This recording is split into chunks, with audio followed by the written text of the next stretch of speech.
The solutions can be organized. One way to do it is not the standard way, is with plotting n here and L here, and you have 0, 1, 2, 3, 1, 2, 3. You have all these points. Remember, every point is allowed. Every integer combination is allowed. All those are energy levels of the hydrogen atom. But now you can see that this point, when both are 0, corresponds to n equals to 1. Because if n and L are 0, n is equal to 1. And there's just one solution with n equals to 1. These 2 points here, when L is equal to 1 and n equals 0, when n is equal to 1 and L equals 0, represent the 2 possibilities that realize n equals to 2. N equals to 2 is realized by having 1 and 0 or 1 and 0, 2 values.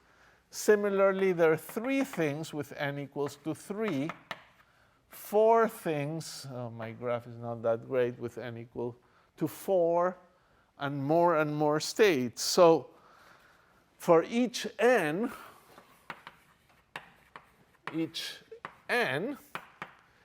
you have that n plus L is equal to n minus 1. And L can never exceed n minus 1. And that's physically quite something that people remember.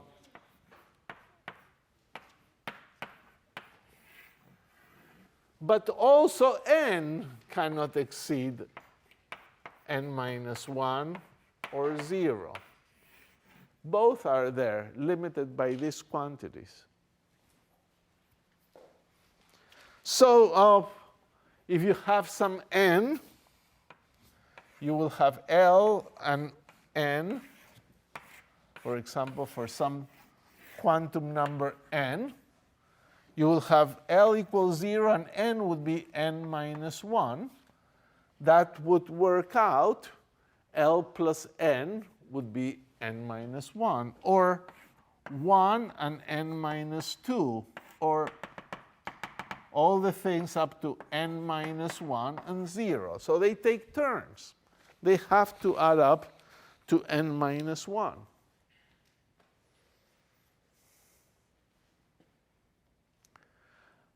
So let's plot.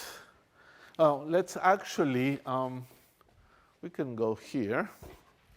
We don't have too much more to say at this moment, so let's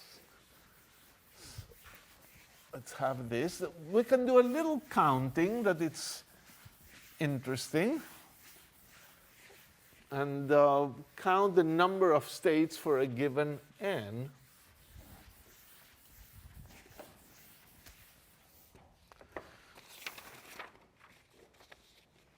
So for example, for n equals to 1, what can we have? We said L equals 0, and capital N is equal to 0 as well. And that's one state. For n equals to 2, what can you have? N equals to 2. You could have L equals 1 or L equals 0.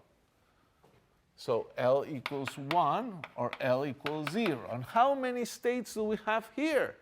Well, L equal 1 can have m equals 1, 0, and minus 1. Remember, the m value is another label for states. Those are different states.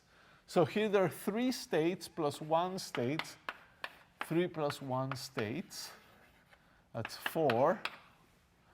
N equals 3 will have L equals 2, L equals 1, and L equals 0, which is 5 states plus 3 states plus 1 state, which is 9 states. And that's 3 squared. And 4 was actually 2 squared, and if you go on to n, you will have n squared states. Something that perhaps you could try to count and show that that's true. So what are our quantum numbers for the states of hydrogen? Well, our quantum numbers are, it's our choice, but physically we want to understand them each intuitively.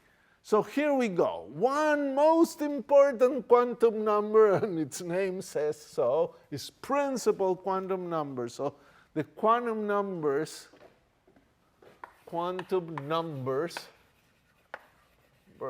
of hydrogen.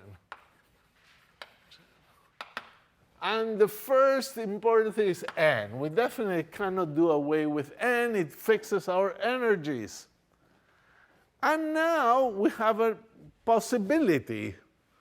We look at this and we say, yeah, well, actually, I either need to determine what is L or what is n. So it doesn't even come close. A physicist will not say, oh, I want to describe the quantum number by the degree of the polynomial inside the solution. No, physicists will say, I want to use the angular momentum. And certainly, if you know L and you know n, you know capital N.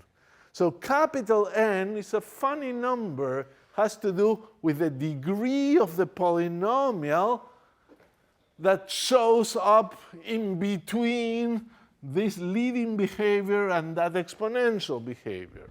Very interesting, but not directly physical.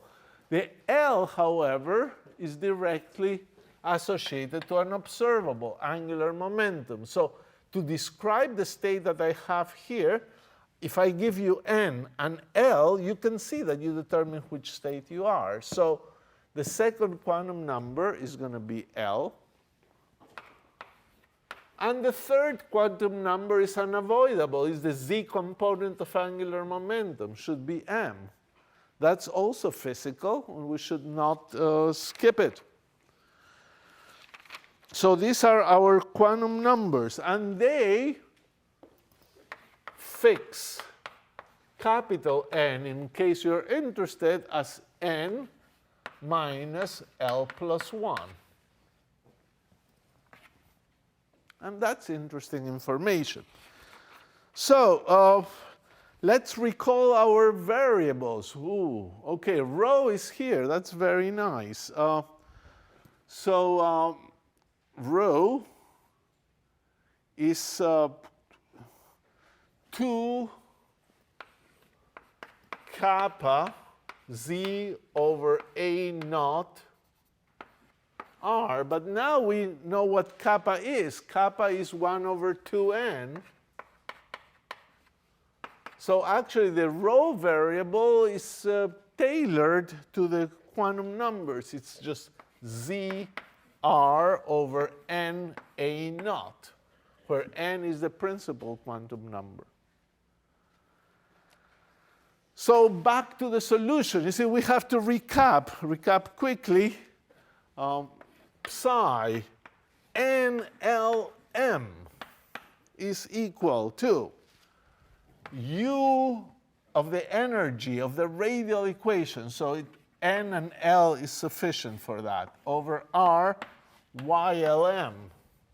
Or the U is the thing that we had here, UL, and now it has an energy into it. So it's a rho to the L plus 1, still R and rho up to number. So this is like a rho, a WNL, if we wish, of rho, e to the minus rho, and YLM, theta phi.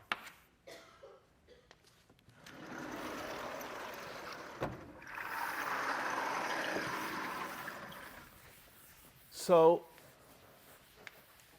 well, let's write one more equation and finish. So just to get a feeling of the solution, what does that give you? Rho to the L, a polynomial of rho, which is a polynomial of degree n, which is little n minus L plus 1 times e to the minus rho YLM. It's important for you to see the whole solution. This is the whole solution of the hydrogen atom. I'll write it in one more way. A constant, because this is similar. Rho, well, rho is, in terms of units, at least has r to the over a naught to the L. Here it is, a polynomial, in r over a naught of degree little n minus L plus 1. And this polynomial, we could make a whole study of it. These are Laguerre polynomials. We will not look into them in this course. You may do it in a more advanced course. It's interesting, but it's better to just get an intuition as to what's happening here. There is an e to the minus rho, which is interesting to have fully. So this is e to the minus z r over n a naught. And there's a YLM of theta and phi. So this is your whole solution for the hydrogen atom. We should write the simplest one, psi 1, 0, 0, n equal 1, L equals 0, m equals 0, spherically symmetric.